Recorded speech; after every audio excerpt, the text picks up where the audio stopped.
ॐ पार्थाय प्रतिबोधितां भगवता नारायणेन स्वयं व्यासेन ग्रथितां पुराणमुनिना मध्ये महाभारतम् अद्वैतामृतवर्षिणीं भगवतीम् अष्टादशाध्यायिनीम् अम्बा त्वामनुसन्दधामि भगवद्गीते भवद्वेषिणीं भगवद्गीते भवद्वेषिणीं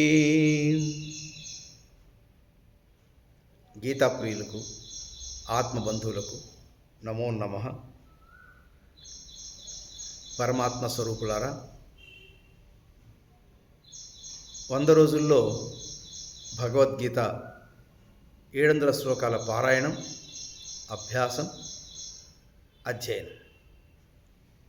ఇది 45వ రోజు. మనం నిన్నటి రోజున ఆ అనంతతత్వం, సర్వలోక మహేశ్వరుడు, సనాతనుడు, అజోపి, ఈ విశ్వానికి మొత్తం ఆధారుడు, మనందరికీ జీవనాధారి, మనలో పరమాత్మ యొక్క అంశ బీజరూపంగా ఉండి మనల్ని చైతన్యవంతులుగా, జ్ఞానవంతులుగా చేస్తూ ఈ ప్రపంచంలో అన్నిటినీ తెలుసుకోగలే జ్ఞానాన్ని ప్రసాదిస్తున్నారు.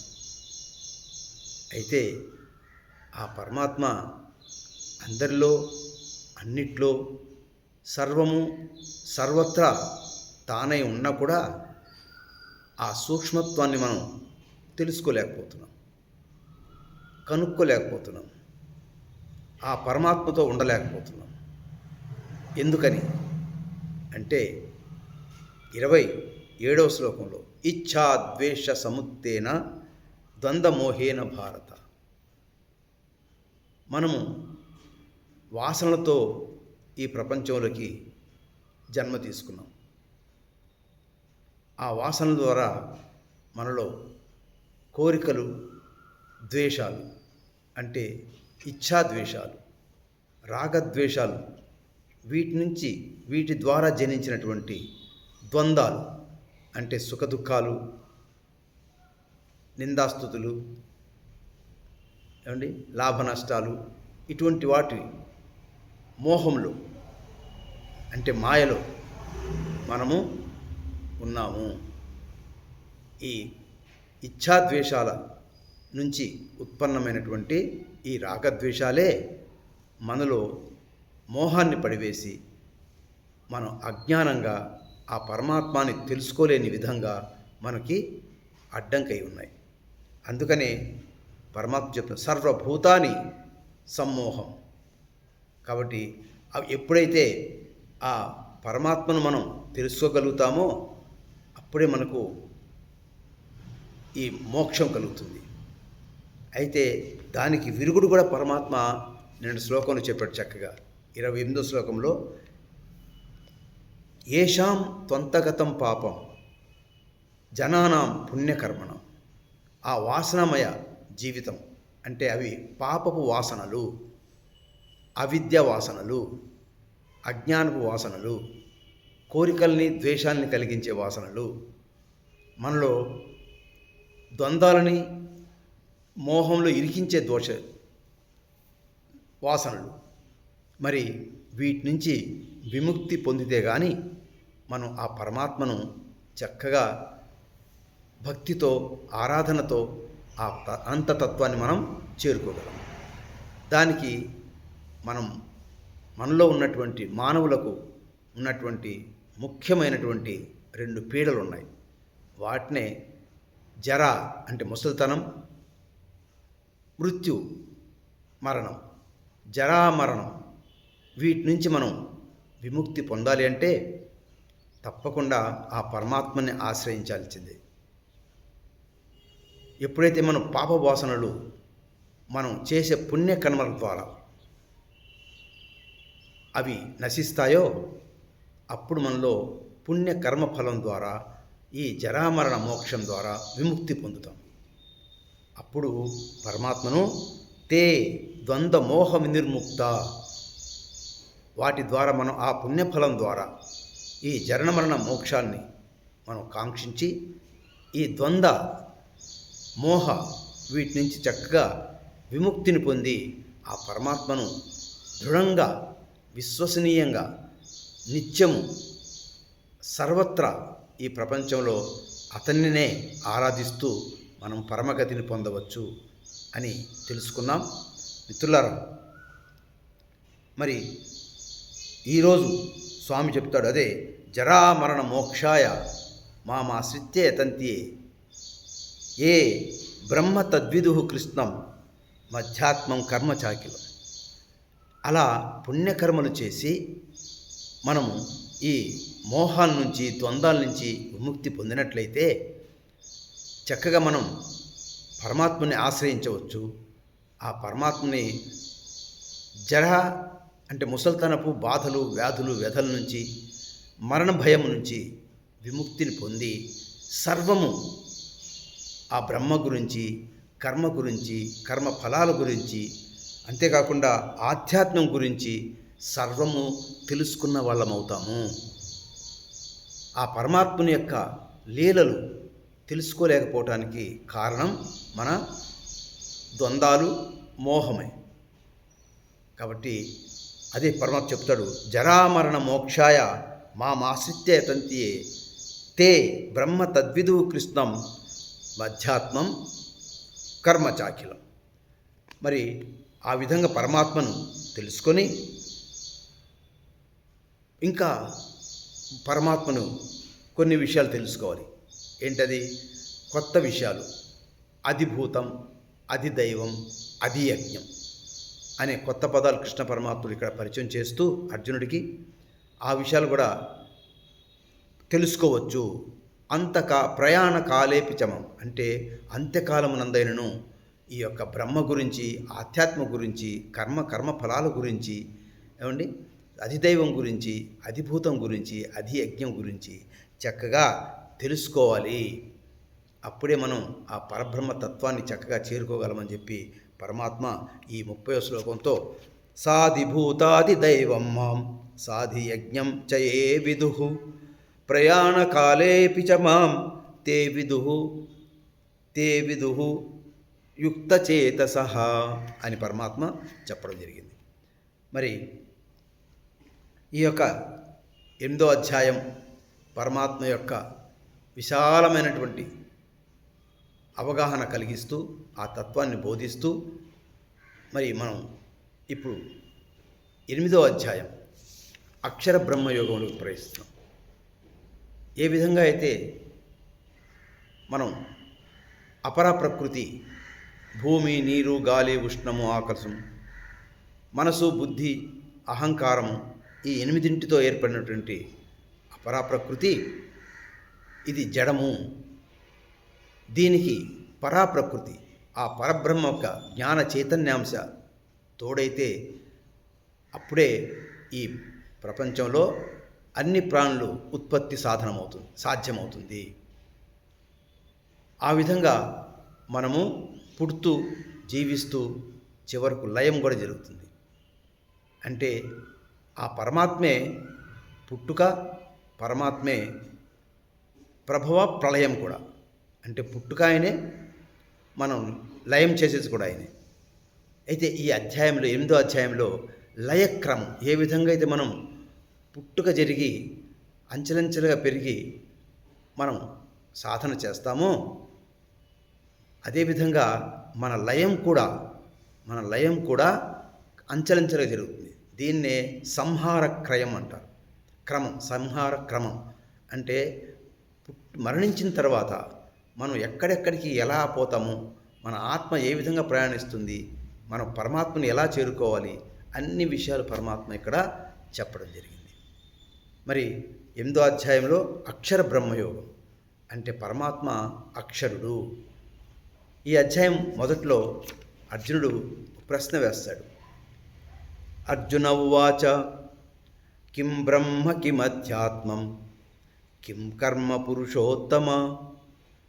బ్రహ్మ అంటే ఎవరు, ఏది, ఆధ్యాత్మం అంటే ఏంటి, కర్మ అంటే ఏంటి, అధిభూతం చ కిం ప్రోక్తం అధిదైవం కిముచ్యతే.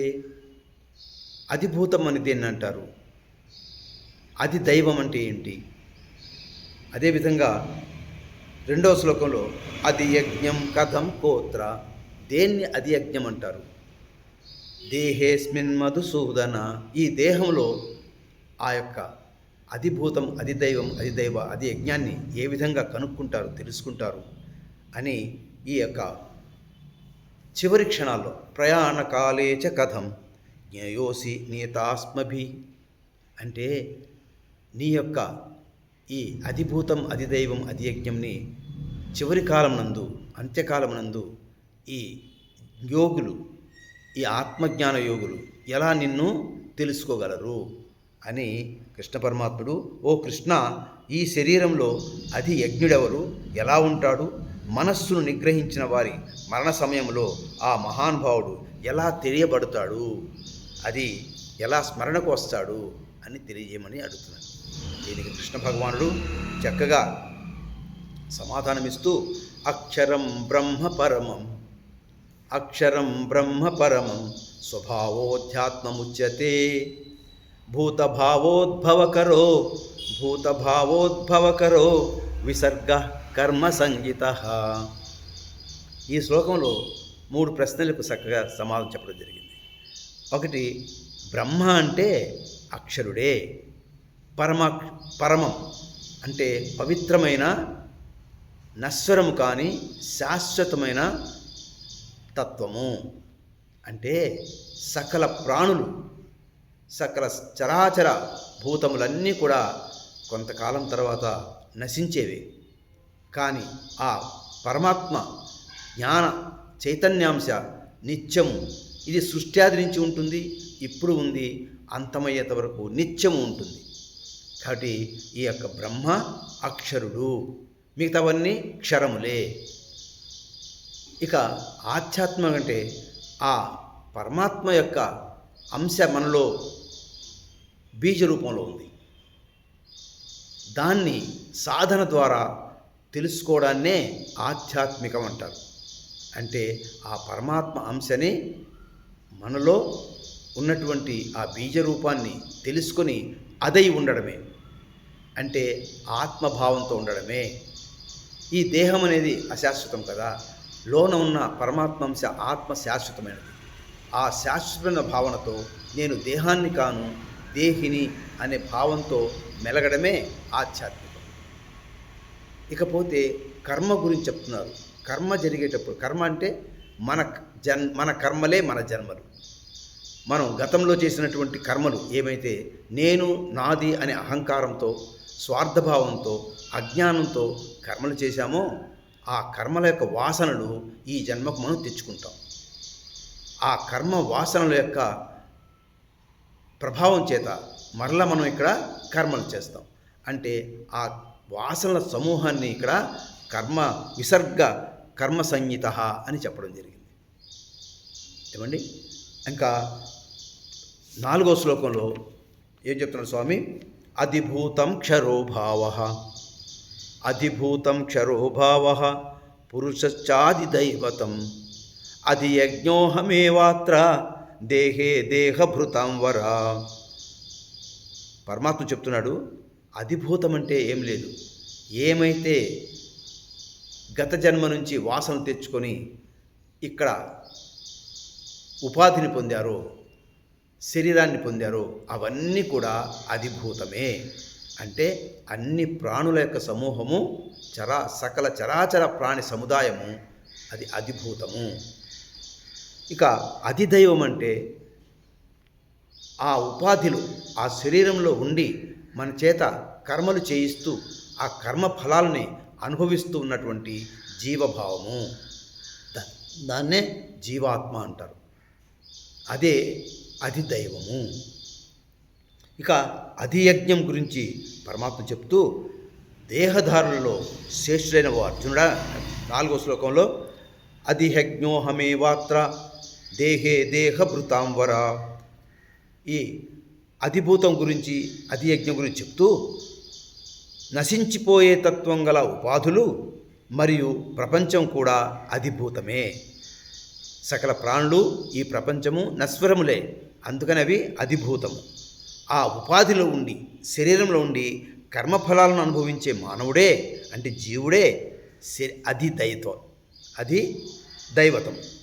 సర్వజీవులలో ఉండి కర్మఫలాలను ప్రసాదించుటకు సాక్షిగా, ఆత్మగా ఉన్న తత్వమే అధియజ్ఞము అని పరమాత్మ. అంటే ప్రతి శరీరంలో ఉండి నశించిపోయే శరీరమే అధిభూతం. శరీరంలో ఉండి శరీరాన్ని వాడుకుంటూ ప్రపంచంలో సంచరిస్తూ కర్మలు చేస్తూ కర్మ ఫలాలను జన్మ జన్మలుగా పొందుతూ అనుభవించే జీవుడే అధిభూతం, అది దైవం.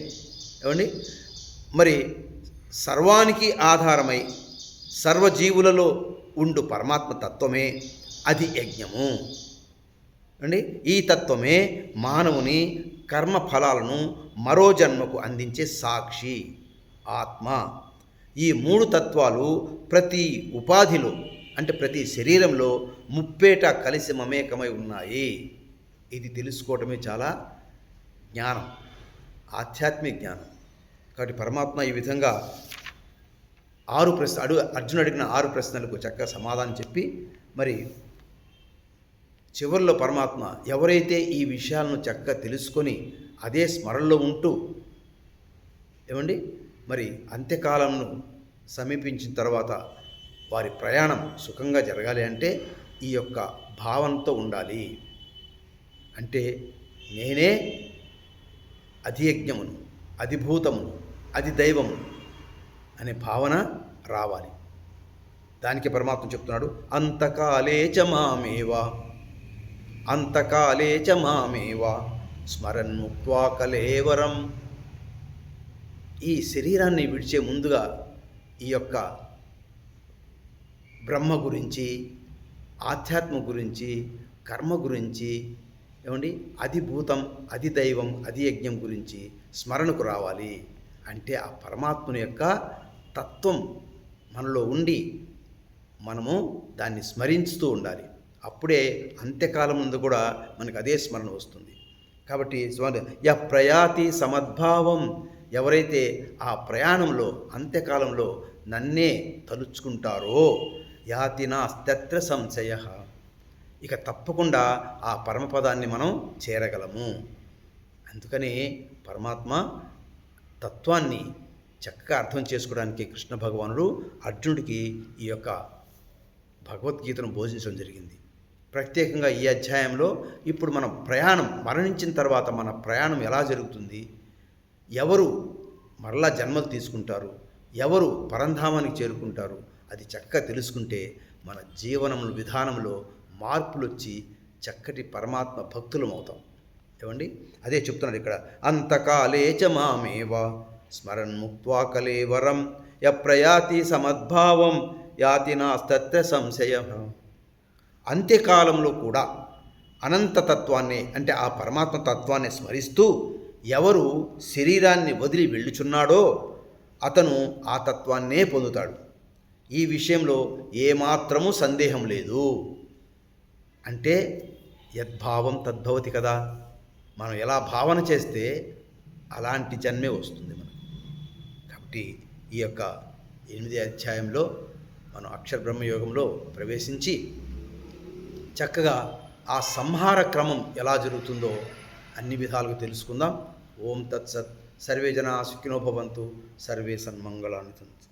ఓం తత్సదితి శ్రీమద్భగవద్గీతాసు ఉపనిషత్సు బ్రహ్మ విద్యాయాం యోగశాస్త్రే శ్రీకృష్ణార్జున సంవాదే అక్షర బ్రహ్మయోగో నామ షష్టోధ్యాయః. అష్టమోధ్యాయః. హరి ఓం. జై గురుదేవ.